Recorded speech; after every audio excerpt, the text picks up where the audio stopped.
Okay, it gives me great pleasure now to bring on board Puneet Chhatwal, CEO and Managing Director of Indian Hotels. And before I throw my question at him, I must acknowledge on this forum that Indian Hotels have really gone out of the way this time around to really offer their facilities and their hotels for quarantining in various cities. So they really, in a sense, have been a own example as to if you build a company around trust and service, you always will be remembered and appreciated by investors, shareholders, and by commentators like me. So Puneet, fantastic to have you back. Thank you for joining us.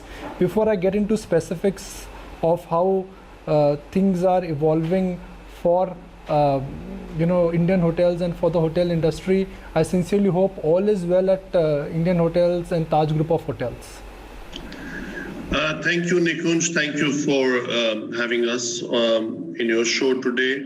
All is well at Taj, and you rightly say that Taj stands for trust, awareness, and joy.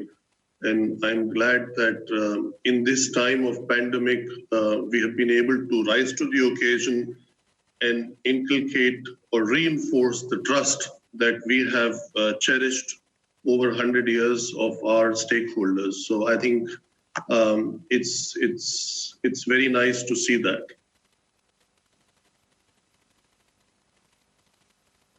Now let's talk about the environment and what is the on-ground reality. Parts of the economy has opened up. It is not business as normal, but things are really limping back to normalcy. What is the experience at Taj Group of Hotels and Indian Hotels? How much of your business is back to normal? How many properties have opened? And are there challenges in terms of central and state communication which still needs to be sorted out? Absolutely. I think the best news has been the opening of the airspace since yesterday. Or since a couple of days. I think that is very good. 40,000 passengers in the air is good. I got a communication from some international airlines that they are planning to, extend to more than 100 destinations before end of June. One of those airlines even included India as a destination, should that be allowed by the government. So I think all in all, this opening up, slow opening up is positive. I think we need clarity in terms of opening up of the hotel industry also, just like the aviation has been opened up. Hopefully that news should come within the next week or so, because there is a lack of clarity. Certain states say you're open for quarantine. Some say you're open for hosting the medical staff, and some say you're not open. So I think the message for the industry has to go very loud and clear from both the central and the state government, and that would be a big help to our business. And as far as we are concerned, more than 1/3, I would say 40% of our hotels are open and have remained open. Actually, during this crisis, as you rightly said, we've been hosting the medical staff, especially in the city of Mumbai, in Bangalore, and also for quarantine purposes. So that's definitely been the case for at least 40% of our portfolio.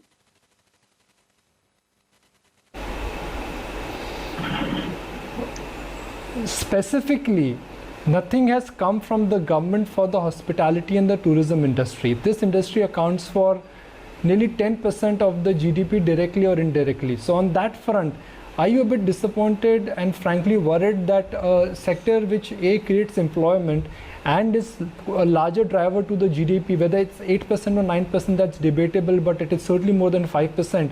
There has been no push or no fiscal stimulus which has come from the government? Yeah, but I do believe something will come with time. If it has not come, I'm sure the policymakers have a better plan for us in due course, because when the government announced the 5 pillars for reviving the brand India, tourism was one of the most important pillars. It's been reinforced as an important pillar by all the important leaders of the country. And so I find it difficult to believe that nothing will come. So I'm sure something will come and is on the way. More important than that, it is definitely the strongest pillar that India can have in terms of becoming a Atmanirbhar Bharat, because a self-reliant India also needs a self-reliant tourism, and all the five important things highlighted in the last few weeks, whether it is economy, or it is infrastructure, or it is technology-driven system, or it's a vibrant demography, or the demand, there is none of this which does not touch tourism, and there is none of this which cannot be influenced positively by tourism. As also you mentioned, Nikunj, not only 10% of GDP, when we account for the direct and indirect jobs, more than 12.5% of the jobs are created through tourism. And under tourism, I think the time has come to identify clearly there are three pillars in tourism. One is tourism itself, whether it's domestic, it's international, it's inbound or it's outbound. The second is the airlines and the trains and all kind of mobility systems that come with it. And the third is the hotels. And I think it's right time to firstly declare this sector as an industry. I mean, it's several decades. If it's an important pillar, I think it should get the status as an industry, so it will automatically have access to different benefits like other industries have. And secondly, I think it's very important to include tourism in the concurrent list of the Constitution of India, as the central government has, there is a A list, which is in the 7th schedule, which is more than 100 subjects, and there is a state government thing, which is another 59 subjects. Then there is a joint list of the center and state, which is another 50 subjects. So in the 200 subjects, tourism directly does not find a place. So I think it's time that we make these small changes, forget giving any money or any kind of financial support. I think just this kind of policy support will help this industry not just to survive, but also to revive and thrive in the long run. And it's very important for any economy anywhere in the globe. Fair point. So, Puneet, what we are doing is that we are trying to break the entire conversation in three parts. First is survive. Now, Indian hotels will survive. It's backed by Tatas. You can raise capital. You have a reputation in the market. So, I'm not worried about survival. Let's talk about revival and growth. Will you revive this year? If yes, in the second half of this year or the first half of next year?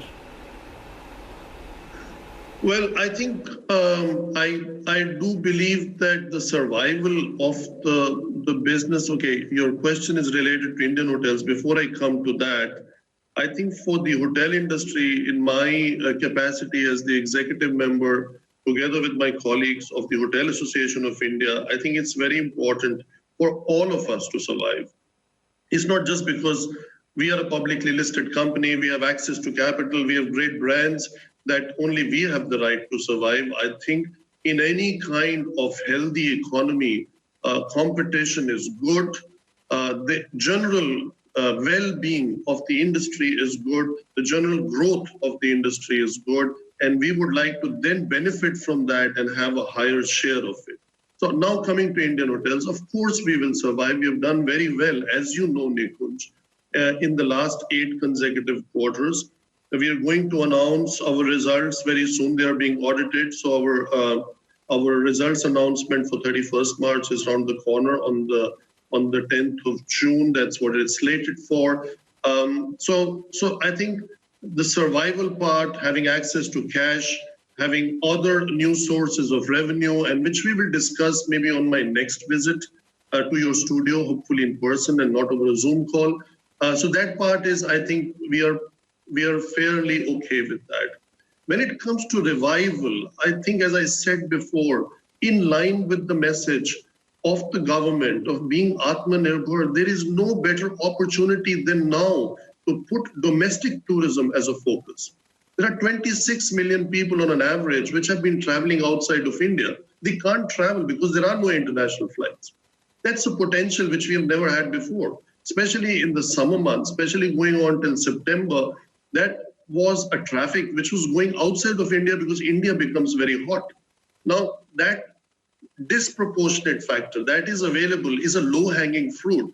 I think it's very important for the industry to take advantage. It's very important for people to visit their own India, visit your own India, visit your own destinations, whether these are places of pilgrimage, whether it's beaches of Goa or whether it is, Ayurveda in Kerala or elsewhere. I think this is the right time to do so and look at the well-being. And it would be great if this kind of travel could be incentivized by the government so that it helps not only the people to go and visit, it helps the industry to get back on its feet and at the same time contribute towards taxable income which the government receives.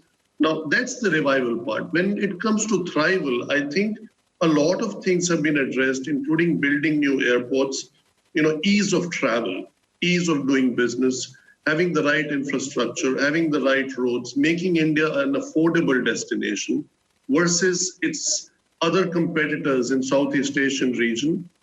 I think travel is not going away. Travel will come back. It will come back with a bang. And it may take maybe 12 months, maybe it may take 18 months, but the travel, the way we saw it in 17, 18, 19, is definitely going to come back in 21, 22, and 23. When will your major tourist hotels, not business hotels, will be open for business? There are big states which have already started welcoming tourists, like the state of Goa. When will you be open for business?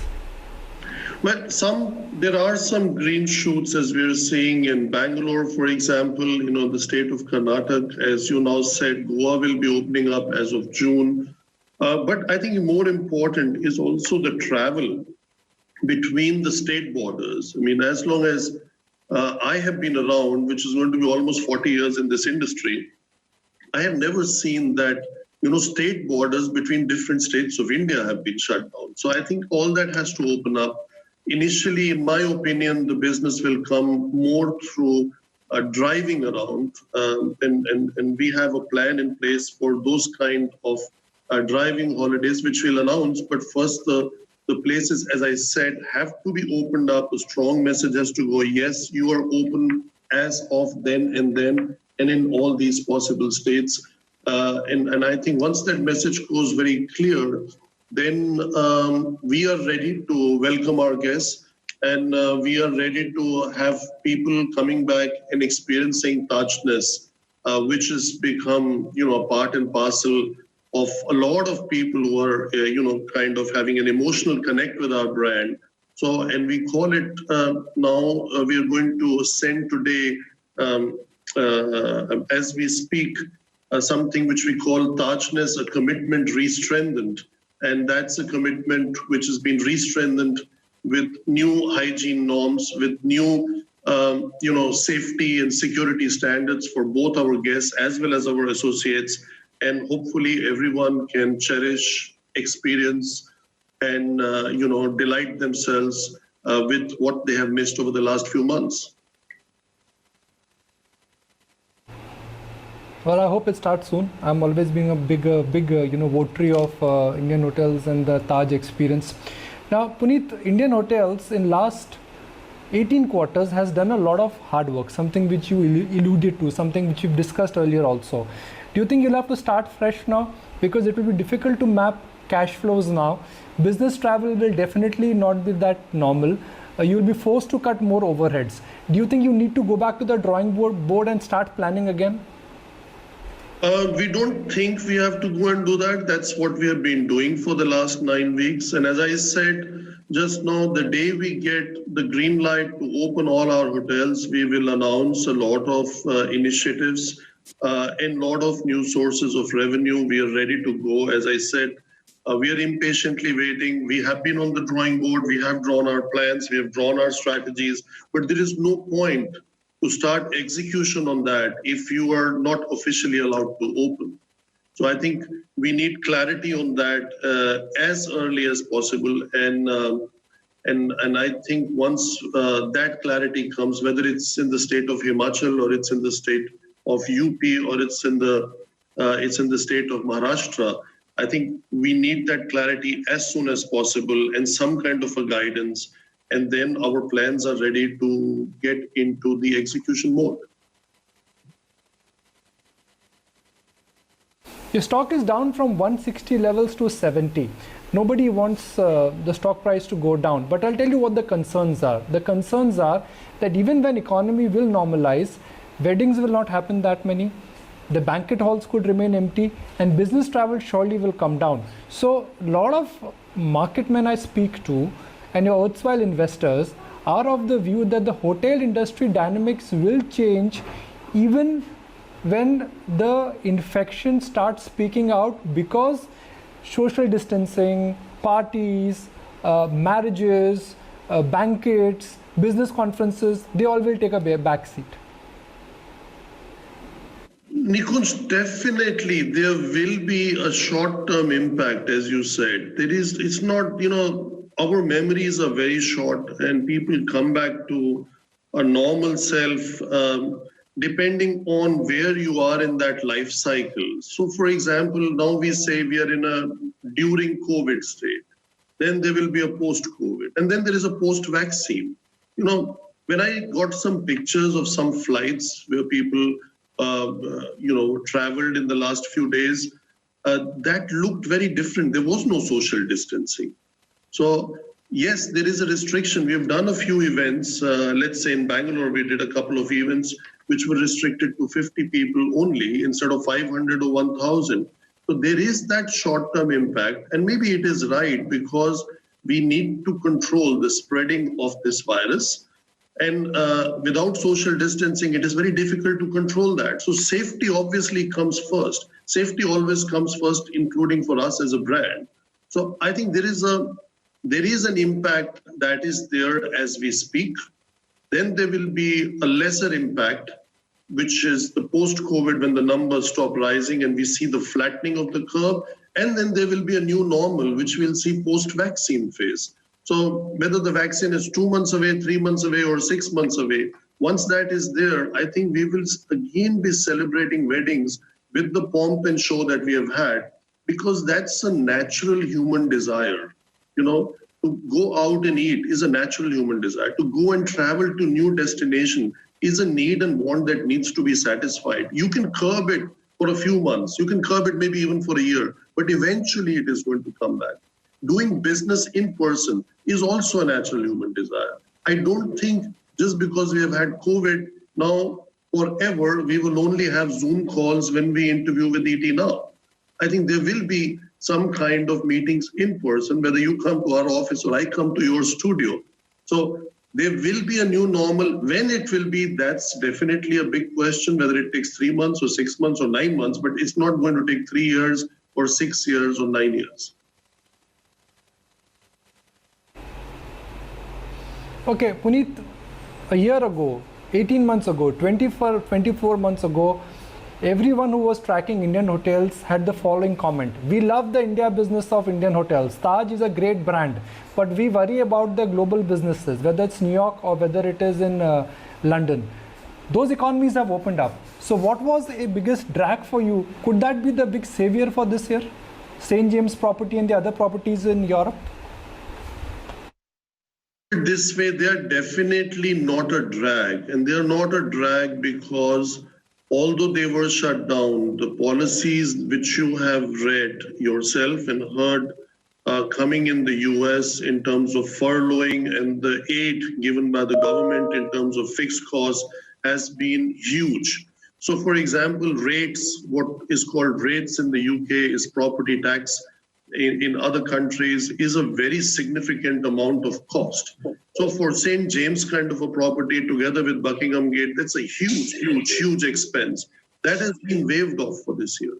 For almost 6 months, 80% of the salaries of all the employees in UK are being paid by the government with a cap of £2,500. So I think there is always this kind of a balance that is needed, and that helps that not to become a drag. That's one. The second is, I think your heart swells with pride when you go to London and you see on the St. James's not just the Taj flag, the Indian flag flying high in such a magnificent property, with such a great courtyard in a city like London. It's something very special. Or if you see on the Fifth Avenue, the pier overlooking the Central Park.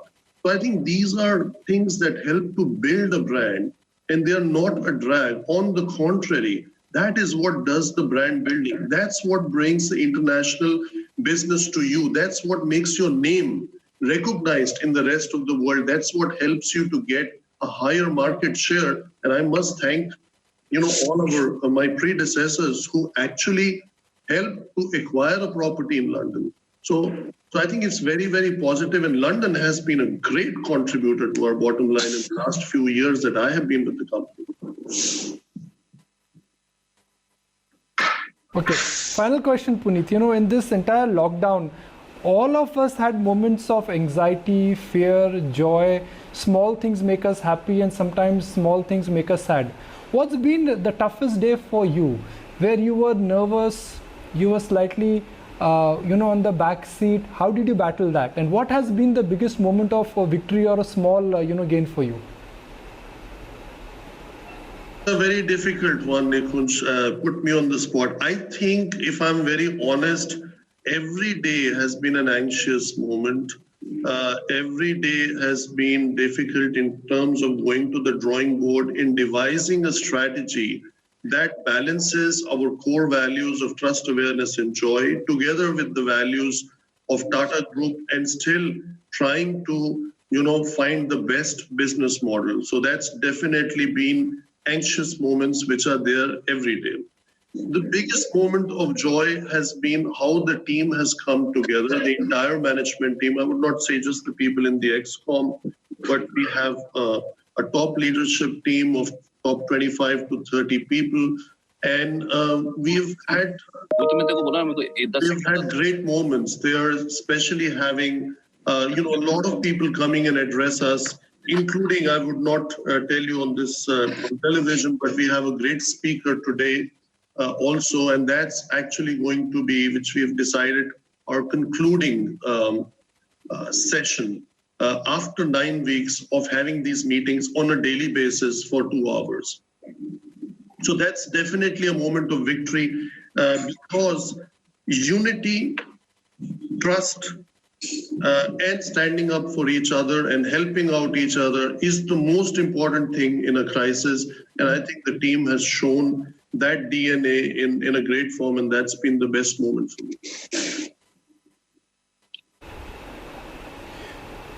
Well, Mr. Chhatwal, always a pleasure to have you on ET Now. Stay safe, and I'm a big admirer of the kind of good work what Indian Hotels has done in terms of giving number of meals, providing free meals, taking care of their guests, and also selfishly opening up the doors of your hotels for doctors and for others who have been hit because of the COVID crisis. And I sincerely hope the next time when we meet in a studio or at your office, maybe for an interview or for a coffee. And let's hope that day is not very, far away. Thank you. That's the wish we all want to have. And let's hope that's definitely not far, but as close as possible. And hopefully after we have announced our full year results.